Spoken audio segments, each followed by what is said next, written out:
चलो बच्चों, ये प्रश्न को देखते हैं। तो प्रश्न में दे रखा है, एक कार्बनिक यौगिक में कार्बन तथा हाइड्रोजन का प्रतिशत अनुपात 6:1 तथा कार्बन तथा ऑक्सीजन की प्रतिशत अनुपात 3:4। यौगिक की मूलानुपाती सूत्र है। यहाँ 4 विकल्प दे रखा है, ए बी सी तथा डी। आइए मुख्य अवधारणा की चर्चा करते हैं। मुख्य अवधारणा। तो प्रश्न में हमें क्या ज्ञात करना है? मूलानुपाती सूत्र ज्ञात करना है। तो यहाँ पे हमें क्या दे रखा है? कार्बन अनुपात हाइड्रोजन, तो ये हमें दे रखा है 6:1। और यहाँ पे अगर हम देखें तो कार्बन और क्या दे रखा है? ऑक्सीजन का अनुपात हमें दे रखा है 3:4।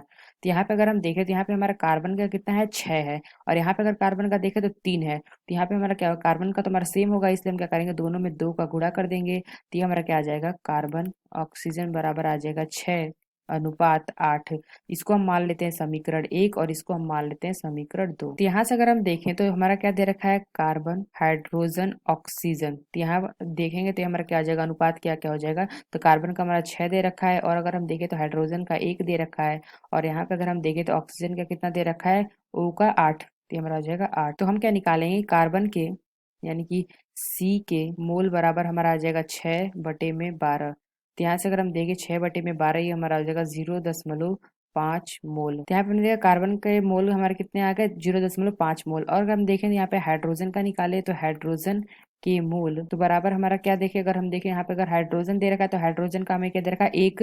और हमारा परमाणु क्रमांक इसका होता है 1। तो यहाँ पे हमारा क्या आ जाएगा? 1 मोल। तो यहाँ पे अगर हम ऑक्सीजन का निकालेंगे यानी कि O का, तो O के मोल, तो यहाँ पे हमें क्या दे रखा है? ऑक्सीजन का हमें दे रखा है 8। तो यहाँ पे हमारा क्या आ जाएगा? 8 बटे में परमाणु क्रमांक O का 16। तो ये हमारा आ जाएगा, इसको हल करेंगे तो 0.5 मोल। तो यहाँ पे अगर हम देखें तो मोलों का अनुपात हमारा क्या आ जाएगा? जो हमारा मोल हमने निकाला तो मोलों का अनुपात बराबर अगर हम देखें तो CH और O। तो ये हमारा क्या अनुपात आ गया? तो हमारे आया था C का, हमारा आया था 0.5।